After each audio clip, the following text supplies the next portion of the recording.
So can you share any specific strategy or pointers to the audience on how they could develop confidence, especially going after what they want? Sure. Number one is understanding where confidence comes from. Let's define confidence. Your belief in an ability to do something. So to get that belief, where does that confidence come from? And confidence is a byproduct of discipline. And Shahid, a lot of people don't understand that confidence comes from discipline. It's not something that you just randomly fake. It's not a show that you put on. And confidence is also not a performance. Confidence is something that comes from within. You are confident. You don't do confidence. Where do you see courage come in? Because what if the individual is afraid to even go about and start creating a discipline for something? They have fear. Well, the only difference between confidence and courage is that confidence feels good. Courage doesn't. And that's why courage matters so much. If someone has multiple passions, like they have different ideas of what they want to do and they're really passionate about those ideas, can you share any way for that individual to find out what that true passion is that they should go after? Obviously, the individual will know at a depth of it, right? But when we have a active mind, sometimes it's difficult. So maybe you can provide some pointers. I would say if a person has multiple passions, I'll filter them through and ask yourself, which of these passions do you actually have some real knowledge in to where you could share some useful, off the beaten path information? And which of these passions do you have some real life experience in to where you can share something that you have credibility in? Because credibility comes from experience. So for example, I have experience working at McDonald's, but I'm not passionate about it. And technically I am passionate about music. There's a lot of music that I like listening to, but I've never made any music and I don't have any real knowledge about how to make it. So just because I have passion does not mean I should be talking about the subject. So you want to find the thing where you hit all three at the same time. So let's go to business now. So how do you monetize a personal brand that would be starting from scratch? Well, there are a million ways that you can do it. It's a matter of just the first few steps. First few steps, monetizing. Well, first of all, you got to get some people who care about what you're doing, care about you and what you're doing. So in order to get somebody's money, the first thing you have to do is get their attention. So getting their attention is whatever you're putting out there, whether it's a podcast, you're posting on social media, you're blogging, you're sending emails, you live stream, you're playing basketball in the gym. Whatever it is you're doing to get people's attention, then you find an audience of people who really want what you're offering, people who are continually showing up. And then you just find out, what are they looking for? What do they want? What do they need? Because people are willing to spend money to solve higher level problems. Higher level problem, the higher amount of money someone's willing to spend. So that's how you can start with the monetizing, is first get the attention, then figure out what the problems are. And then if you can come up with that solution, people will pay for it. Welcome back to Super Entrepreneurs Podcast. Today we have with us Dre Baldwin. He's the creator of the Architect of Work on Your Game, the system used by elite performers to install discipline, strategy, and presence at the highest level. Welcome to our show, Dre. I'm excited to be here, Shahid. Thanks for having me on. No, it's my pleasure. So, how did you handle playing professional basketball overseas for 9 years? And, people in online, for example, are wondering if you have any advice, for athletes that are trying to get recruited to make it to the pros. Well, it wasn't really something to handle. Handling, usually I associate with something that's hard. I mean, it is hard. It's a challenge, but it's very fun. It's the best job you could possibly have. It's much easier than the job I have now, running a business.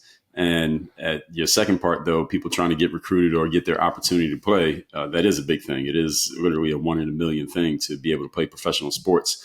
And the biggest thing is, of course, you have to be able to physically play the game. You have to be over a certain line of competence and ability. And then beyond that, it's just a matter of getting in where you fit in with the right opportunity at the right time with the right team, which is partly your ability or whoever's representing you, their ability to sell you, and leveraging those relationships to get you in the door, which is pretty much how all business works. And the sports world is a little bit different because that performance aspect can't be overlooked as much as it can be in the business world.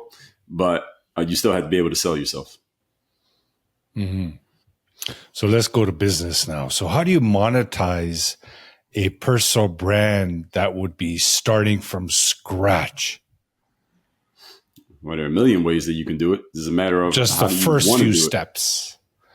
First few steps, monetizing. Well, first of all, you got to get some people who care about what you're doing, care about you and what you're doing. So in order to get somebody's money, the first thing you have to do is get their attention. So getting their attention is whatever you're putting out there, whether it's a podcast, you're posting on social media, you're blogging, you're sending emails, you live stream, you're playing basketball in the gym. whatever it is you're doing to get people's attention, that you find an audience of people who really want what you're offering, people who are continually showing up. And then you just find out, what are they looking for? What do they want? What do they need? Because people are willing to spend money to solve higher level problems. Higher level problem, the higher amount of money someone's willing to spend. So that's how you can start with the monetizing, is first get the attention, then figure out what the problems are. And then if you can come up with that solution, people will pay for it. Mm-hmm. So if someone out online or in the audience, for example, and they come across a high performer, what would you suggest to them, the type of questions that they should be asking that high performer to improve their business, for example? The person online, is they're going to be the salesperson, or they're the consumer? They're just an audience, for example, wanting to learn from professionals like yourself and high performers. Would you recommend any specific questions, or a question, a high note question they could ask a high performer to help them in their own personal life and business? What kind of advice could they dissect from someone? Just one question? Just one, just something that comes to mind or heart that you can share. Well, of course, there could be a lot of nuance in depending on who the person is and what they're performing at. But if I had to give one general question that anyone could ask, it would be along the lines of, what is something that most people in your line of work need to do to be a high performer like you, but most of them are not doing?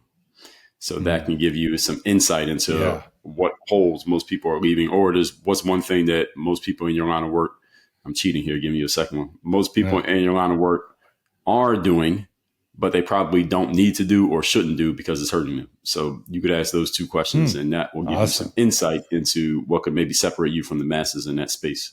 Yeah, because people, they're trying to grow their business and get better at their life game.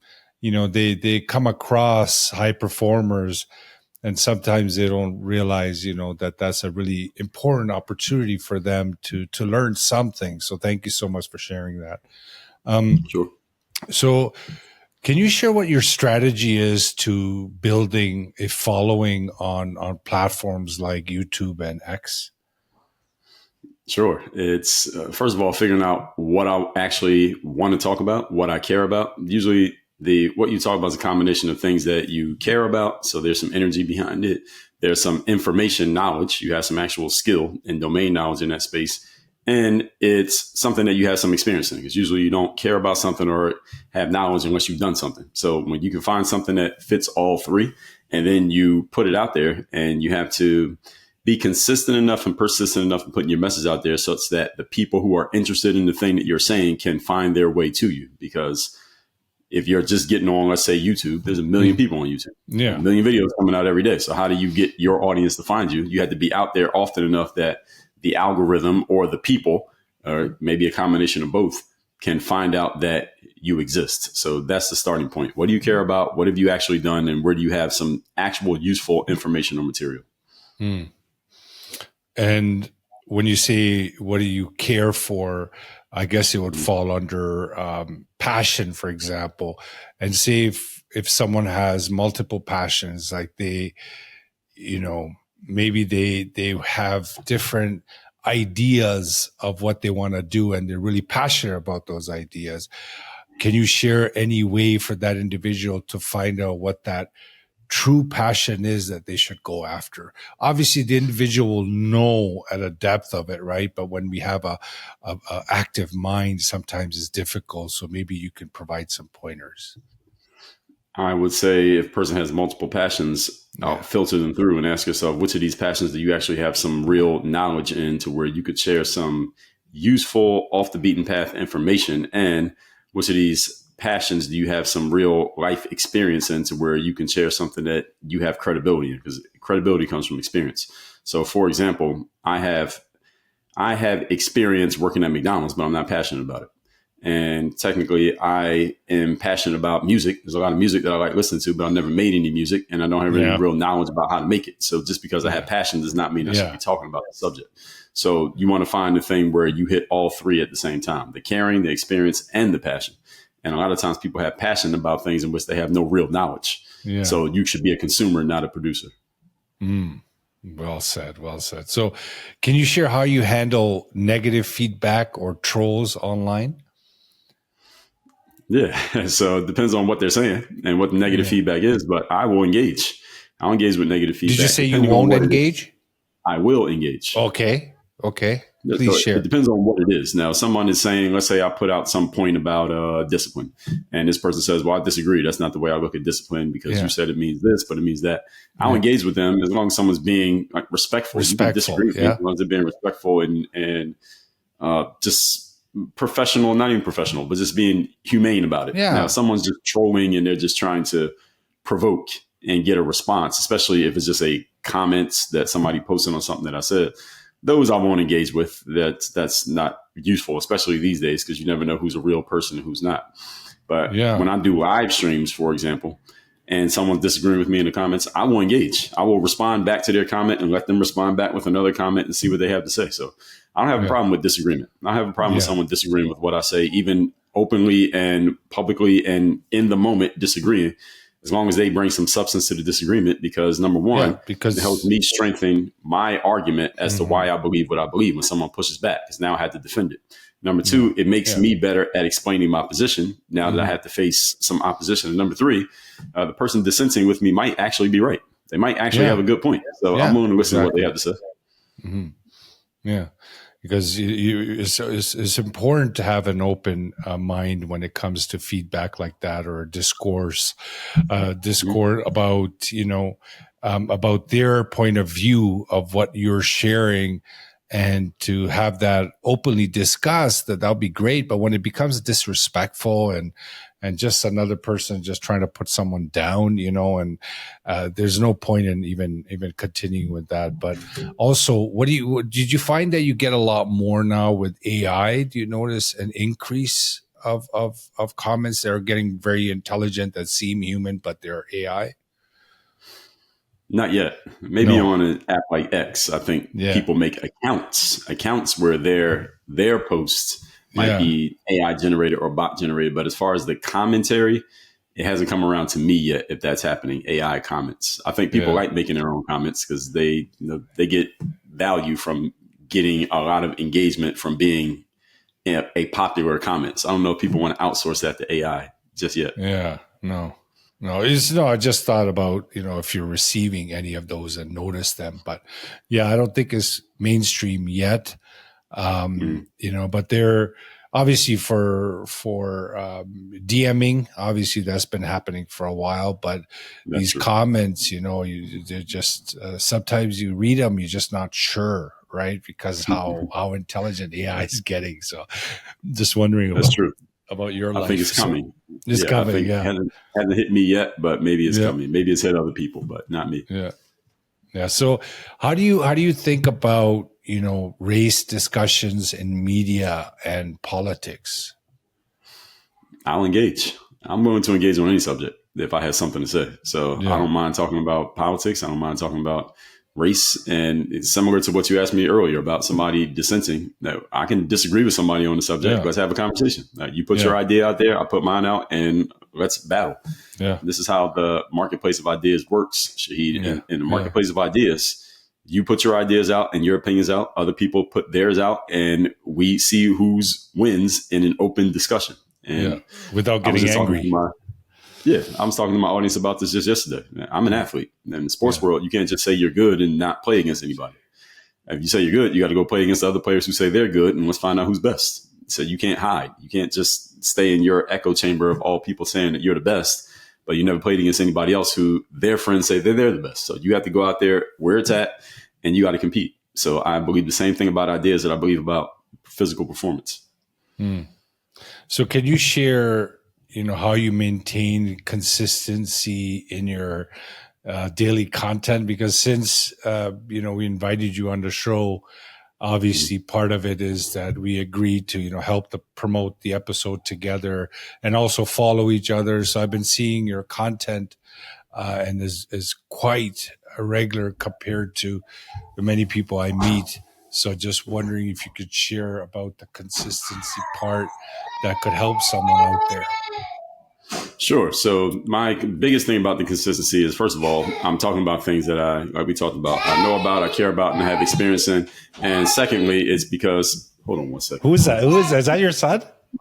Yeah, but my door's locked. So he's making enough Oh, noise. wow. That's amazing. How I'll old? start that answer over as soon as he goes away. He's 3 years old. Oh, amazing. I love that time. Yeah. Mine are Make all sure big now. Okay, let me start that answer again. No worries, bro. No worries. All right. So when it comes to the consistency, first of all, is making sure that I am hitting those three things. I'm talking about something I know about, I care about, and I have experience in. And secondly, systems. Systems help me with the consistency because I can have thoughts all day, but every human has a bunch of thoughts all day. It's a matter of how do you turn those thoughts into content? I have a container and I have systems for doing so. So making sure that my ideas can become a chapter in a book or a podcast episode or a social media post or an article or an email that I send out. All of those things come from the fact that I have a container for every idea. How do I get this into a format that I can put out consistently? So if I think of an idea, that can become something that goes into my list of episodes I'm going to record for my podcast, or that can become, I'm going to write an article about this. So I'm always thinking about, okay, this thought that I'm thinking right now, is this a tweet? Is this a LinkedIn status update? Is this an article? Is this a podcast episode? Could I write a book on this? Could it be a piece of a course? So I have these different containers for every idea. And some ideas go into more than one container. And some ideas only go into one. So do you practice, present moment awareness as well? What do you mean by that? I've never heard that phrase. So presence, you mentioned in your bio. So I just assumed that you were referring to presence, like being, aware of your presence, your body, your thoughts, your emotions, your breath. You're just being in the moment. So just curious, because I noticed a calmness about you. So I'm just curious if that's something that you do. Yeah, in between my son trying to interrupt our recording. Yeah, so I have this. We have this program that we call the Power Presence Protocol, and I think that's what you're referring to. So presence is what I say is a combination of body language, inner conversation, your tone, your performance, your posture, everything that is other than the words that you say, all combines into one signal that we call presence, and is what other people feel in you, even when you're not talking, even when you're not trying to say anything, even when you're not trying to communicate, you're communicating. And I tell people that 85% of communication is nonverbal. So that nonverbal communication makes the verbal communication, it just multiplies it. So whatever story people have in their mind based on what you don't say only gets confirmed by what you do say, or what you don't do gets confirmed by what you actually do. So that presence thing has something I've always had, but I didn't get conscious of, hey, let me teach this and help other people with it till really it's been a very recent thing. But now that I started teaching it, I noticed that a lot of people want it once they understand that there's somebody out there who can teach it. So yes, that's where that came from. But I never called it what you said. What you said, present moment awareness?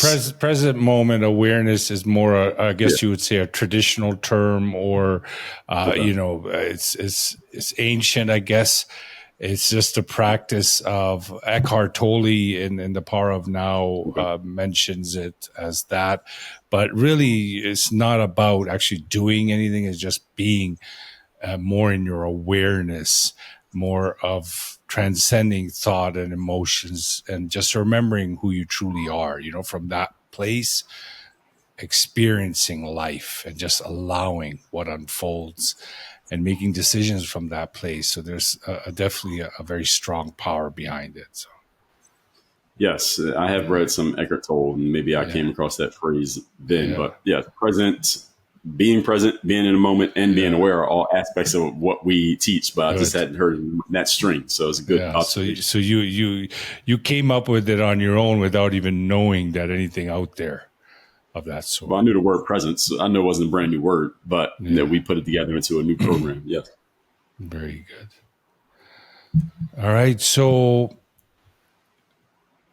another question I want to ask about, what drives you to keep practicing and showing up at the gym every day on top of everything else? Well, number one, as an athlete, if you're going to compete, you have to keep yourself in your peak shape peak shape and peak ability.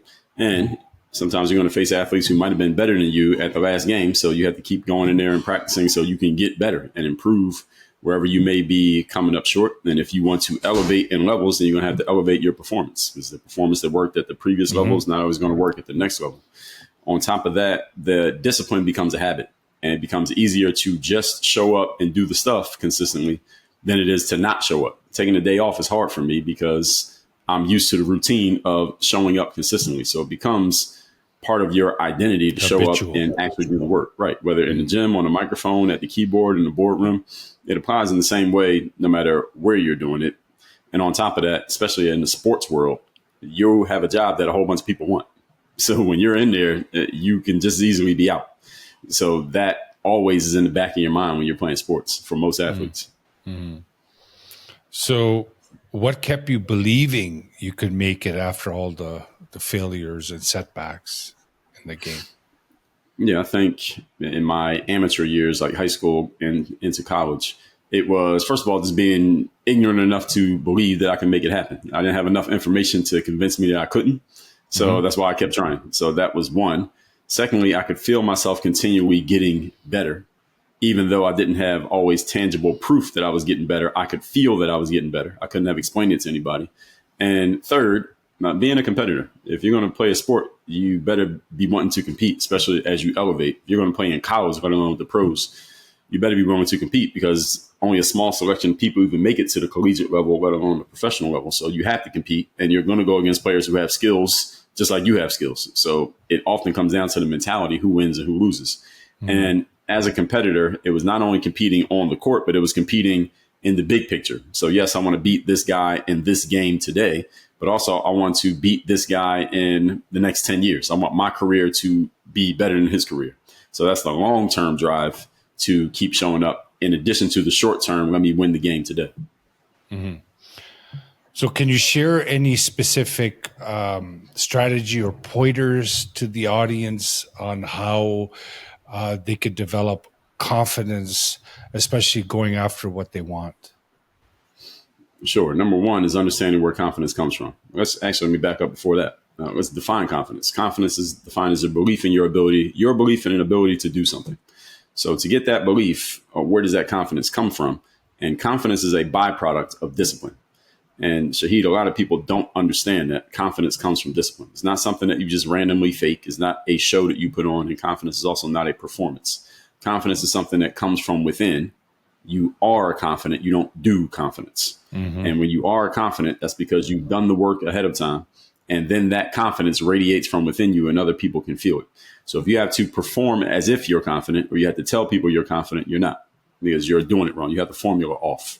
So how somebody can become confident, the first thing they can do right now is decide, what type of person do you actually want to be or need to be in order to perform the way you want to perform? Because confidence is like the middleman. Discipline creates the confidence, and the confidence creates the performance. So in order for you to perform the way you want to perform, what type of person do you need to be? And I would just ask someone to answer that question. As they answer that question, then you ask yourself, okay, what kind of disciplines do you need to practice in order to be this person all the time? That's how you know what the work is going to be in that process. I'm short circuiting it. There's other pieces on either side, but that's pretty much how it works. And once they decided who they need to be as a person can step into that being immediately.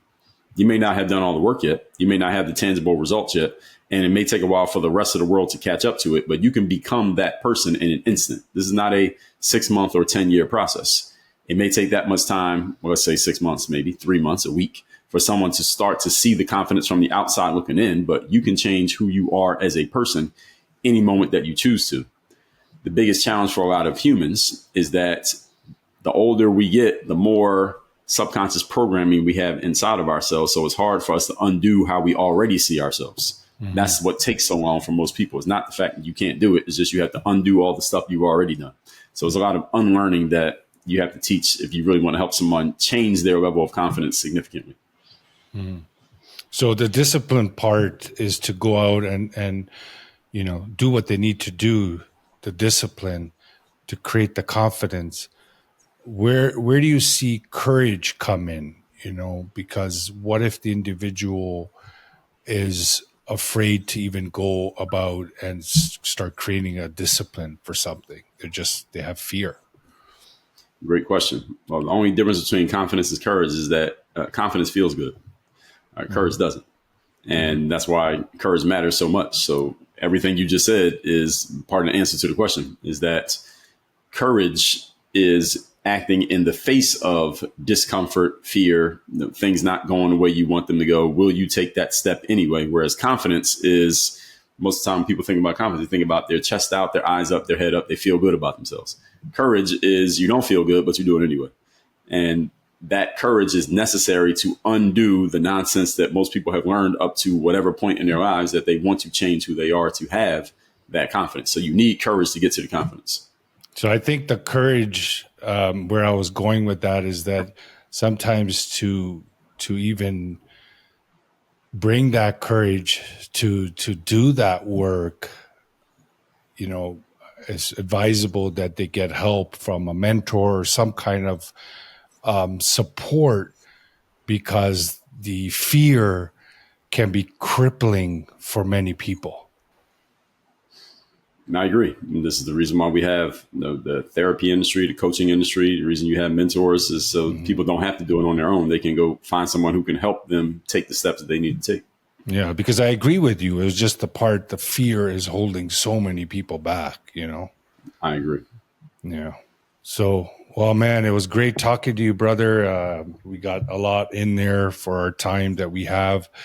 I appreciate your presence and what you're sharing and what you're doing for other people. Keep going, my friend. And just keep in touch.